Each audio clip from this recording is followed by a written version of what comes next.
Hello and welcome to the Young Entrepreneur Syndicate podcast. Rod Kuntz in the house with me, Jim Riley.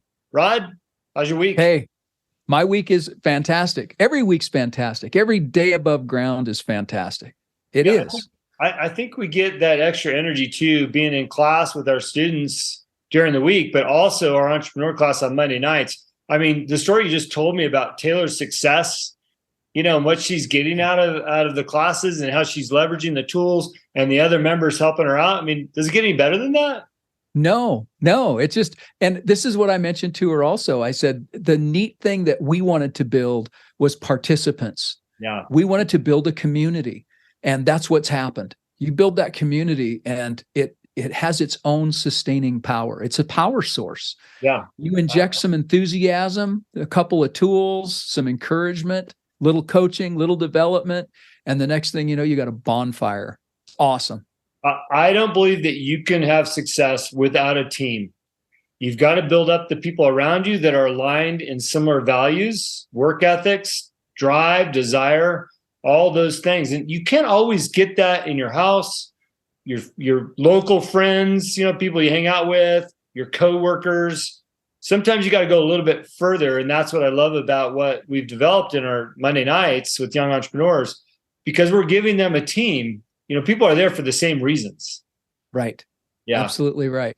But by the way, if you haven't looked into our stuff, we have a back-end directory that you can volunteer to be in, which means you've put up your email or your phone number or your social media channels so other members can connect with you. And it's not a place where you're pitching, whatever it is you're selling. It's a place where you can collaborate, look for help, look for camaraderie, ask questions, or just lift each other up.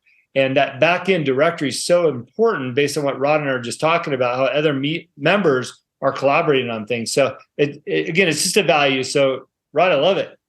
I do too. And it gets back to what we've said all along. Your network is your net worth. Yeah. Right? There's value in relationships. And that's really what it comes down to. And that's really what we teach. I thought about this just, in fact, this morning before we were just on a meeting with another prospect out there. But before that meeting, I was thinking, what is it that we do? And I came up with 3 S's. We in the Young Entrepreneur Syndicate are soft skill specialists. That's what we've built our success on, and that's how we empower other people. Specializing in developing your soft skills. Now, we just talked about this with that potential client, what soft skills are. Describe soft skills for our listeners, because I think oftentimes that either goes over their head or they don't want to ask, or they're thinking it is other than what it actually is, right? So we're not talking about, getting a checking account or hiring an attorney to get your LLC so you can start a business. Tell us what soft skills are in brief. In brief, I will say this. It's how to get along with other people and how to maximize your human connections through communication, effective communication. Yeah. And part of how we communicate is how we work. Work is your body language and your mind all put together in one focused job, right? And that culmination is how we express ourselves. We express ourselves through our work, through our mission in life, through our work effort and how we work, which brings me to, and again, soft skills are, getting along with people and how to resolve conflict and how to build networks, how to strengthen relationships, all of those things that you're not going to learn in any college class, right?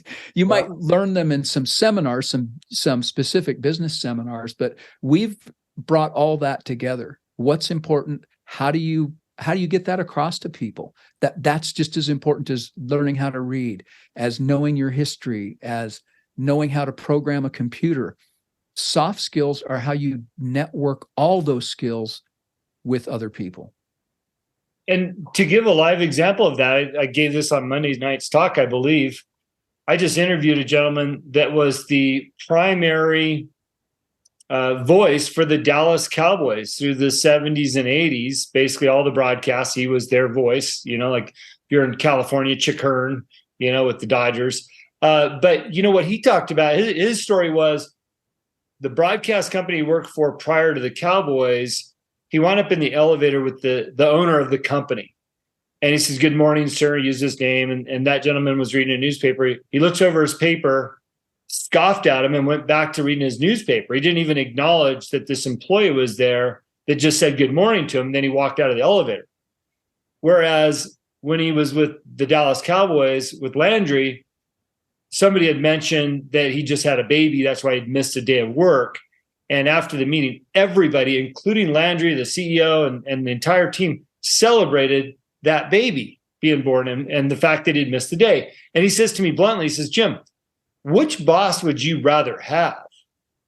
Right. It's pretty clear, but that is a soft skill that isn't always taught, right? Let's celebrate our people. Let's celebrate our employees. Let's treat them like human beings.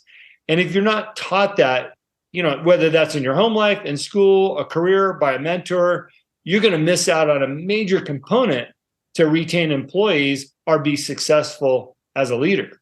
So soft skills are really important. Yeah. And I think even to double down on that, it's not that they hadn't been taught. They've been taught backwards, right? It's my way or the highway because I said so. Those are soft skills applied incorrectly. Right. What were we always told? Crap rolls downhill.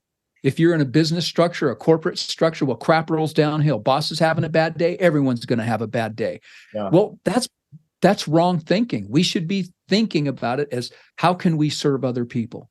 How can we make everyone's life better? How can we make everyone's job better? How can we make the corporation more efficient?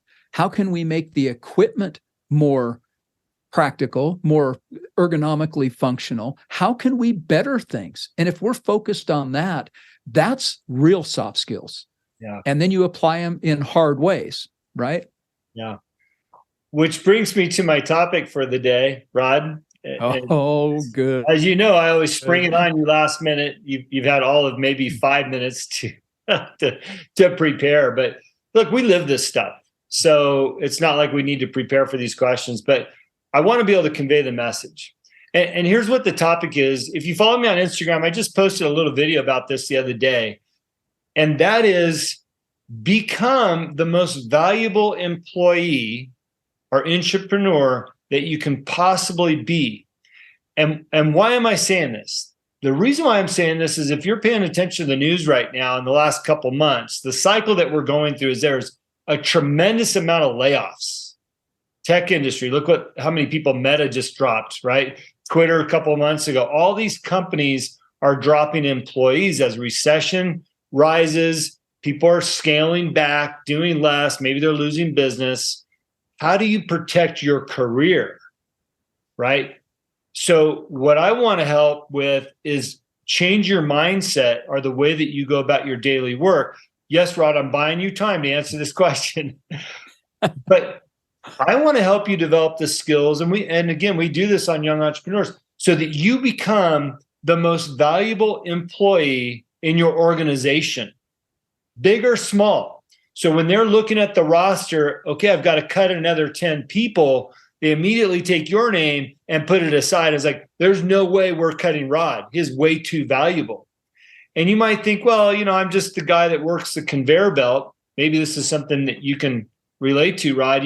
You're just the guy that's, putting the boxes on the truck for UPS. Yeah, but are you just the guy? Maybe you're the guy that you're not only doing that, but you're helping the system become more efficient, finding better ways to do that. You've taught the employees around you how to do that. Maybe you're the cheerful one that shows up that boosts morale, and the leadership recognizes that and says, man, if Rod wasn't here, everybody just had their heads down today. But instead, they're cheerful. They're willing to be here. They show up. Our sick days have gone down because they want to come in and work with Rod. All of a sudden, just because of your personality and your willingness to show up, do a good job with a good attitude, you've put yourself apart from the rest of the crew. So again, when it comes time to cut, they're saying, no way am I cutting Rod. So there's a number of soft skills that you can learn so that you become that person of value. And I'm going to give one more suggestion here, and then I'm going to turn it over to you, Rod, is you don't have to just show up and do your only job, right? My wife does social media for a company, nice big client, and she's required to go into their office a couple days a week and understand projects that they're working on, direction of the company, and things like that. Well, within those conversations, because she's been a business owner and she owns her own business now, and she's had employees, extended through the business I'm in, she's able to give more value or ask stimulating questions of the leadership, knowing that if they answer that question, the rest of the team would benefit from that, right? And so all of a sudden they're looking at her and going, oh, you're not just the marketing social media person. You're acting like a leader. You're asking good questions that stimulating thought are building the team cohesiveness, right? Because they all feel more involved. I guarantee you at the end of the day, if that company starts shedding team members, they're going to come back to my wife and say, hey, by the way, can you do this too? Because she's bringing value in other ways. We all have so many skills, and I think that we limit ourselves, our own minds, that I'm hired to do this job. It's all I'm going to do. That's what I get paid for. We're limiting ourselves and our growth opportunities, as well as you might discover you like doing some of these other things more. And if a job opportunity ever came up doing that, you'd say, you know what, I actually like doing that more than I like pushing boxes or social media. You might say, you know what, I like social media, but I like advertising, or I like building logos or websites. So always think beyond what you're doing or what's in front of you. Bring value to your employer and become that person that they don't want to let go, right? So that's my 2 cents. Rod, I'd love to hear yours.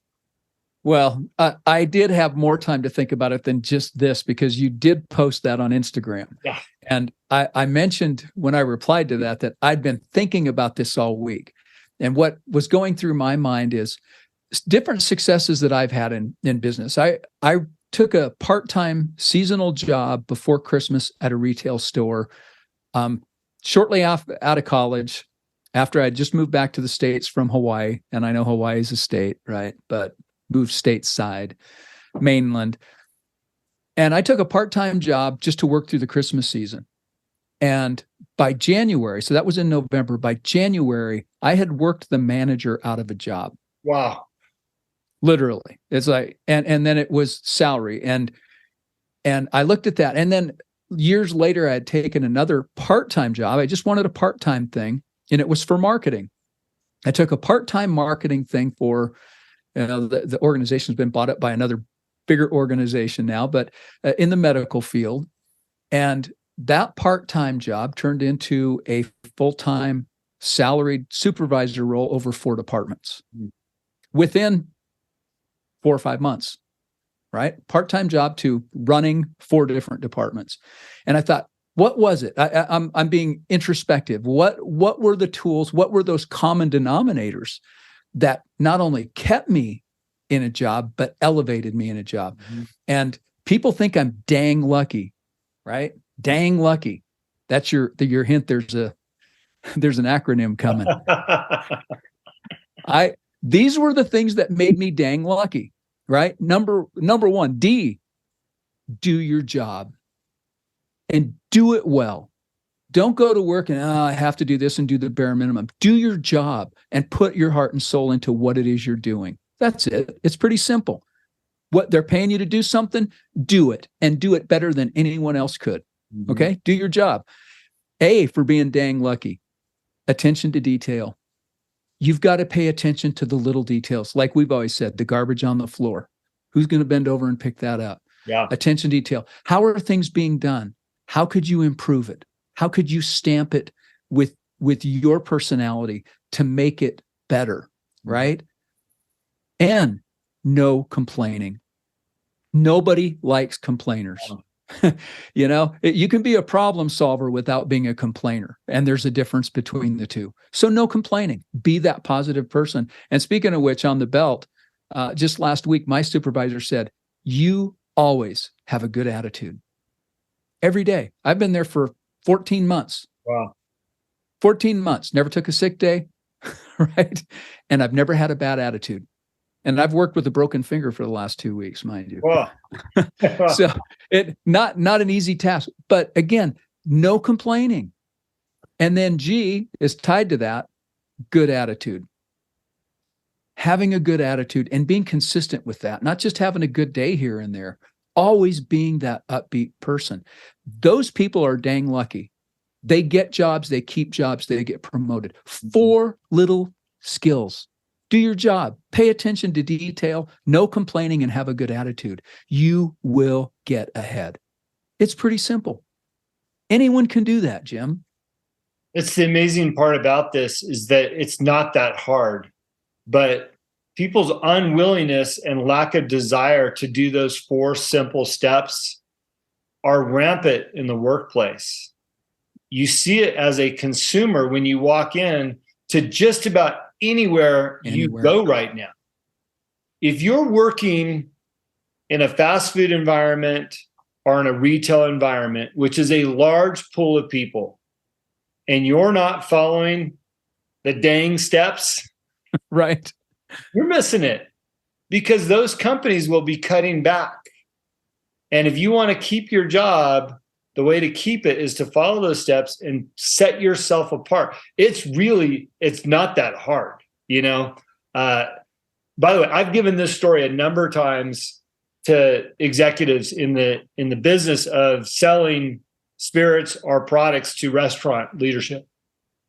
I worked with Landry's Restaurant Group, which is owned by Tillman Furtado. It's the largest privately held restaurant group in the United States. I think they're probably at 500 restaurants, something like that. He's out of Texas. We landed them, and I think out of all their concepts, I'm not sure how many they have now, it was somewhere around 15 concepts at the time. We got into 12 of them. And I remember colleagues going, Jim, how did you guys do that? They won't even take my call. I can't even get into one location, let alone a dozen concepts. And I said, look, this is what the buyer told me. He said, Jim, I'm giving you the account because you did what you said you were going to do. The price is what you said it was. You didn't change that on me. You're delivering a product, and you have the ability to deliver on what are discussions, the culmination of those discussions. He's like, that's it. It wasn't even, look, I was in a competitive market with a tequila brand at a competitive price. There was probably 20 or 30 more brands that they could have selected. But it came down to just doing what I said, doing the dang job, right? Right. It's not that hard. And people are like, no, Jim, there's got to be more to that. Like you knew somebody. No, actually, I didn't know anybody. Went in and cold called it. So following the simple steps can lead to success, can lead to you maintaining your job, could lead to you getting through a massive layoff and still be the last person standing. Right. It's just not that hard. And I hope that this helps you. And if you're thinking, okay, well, this has been great, how do I get more? Well, join our group. Join the Young Entrepreneur Syndicate. You will 10x what it costs to be in our group in your work life. Even if it only saves you from one layoff, you're going to make your money back. And it's not about the money. It's about the skills that we can teach you. Both Rod, myself, our other partner, Rachel, in a variety of areas. Between the two of us, we've got over 50, 60 years of business experience across the boat, right? Whether that's retail, hunting, multi-level marketing, just a little bit of everything, right? Yeah. But it's not that hard, but it does take time. It does take passion and interest for learning. And we typically start with the values. So I'm going to conclude my side with that. Rod, any final thoughts for you? Yeah. The last thing is the unsung thing here is consistency. Yeah. You have to be consistent. You can't get off of watch this or listen to this podcast and get excited and say, yeah, I can do that.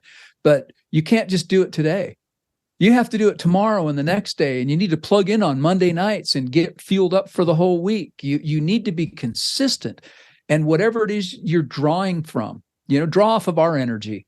That's what we're here for. We've got endless, boundless energy.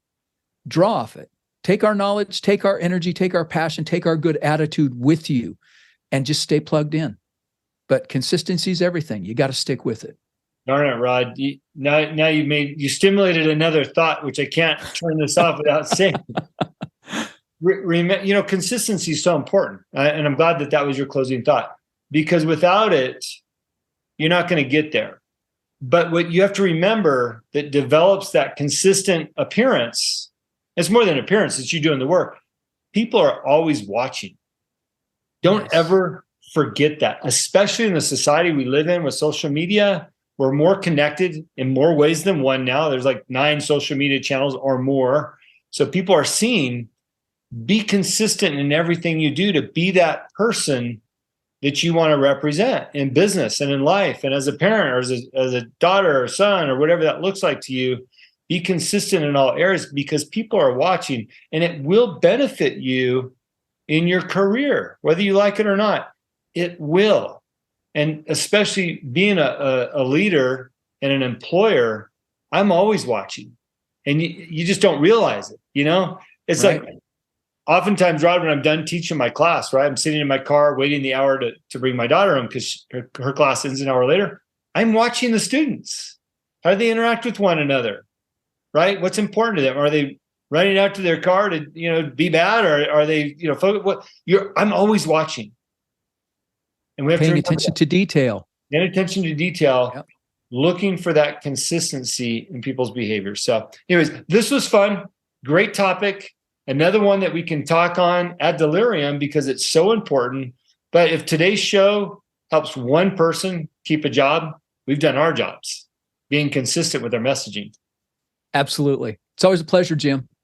Right on. Well, that's the show for the day. If you like the show, please share it. If you're interested in more, go to youngentrepreneurs.syndicate.com. You can learn all about what we're doing, about our Monday nights, and all the tools that we have for you to be more consistent in everything you're doing and beyond. Right. Thank you.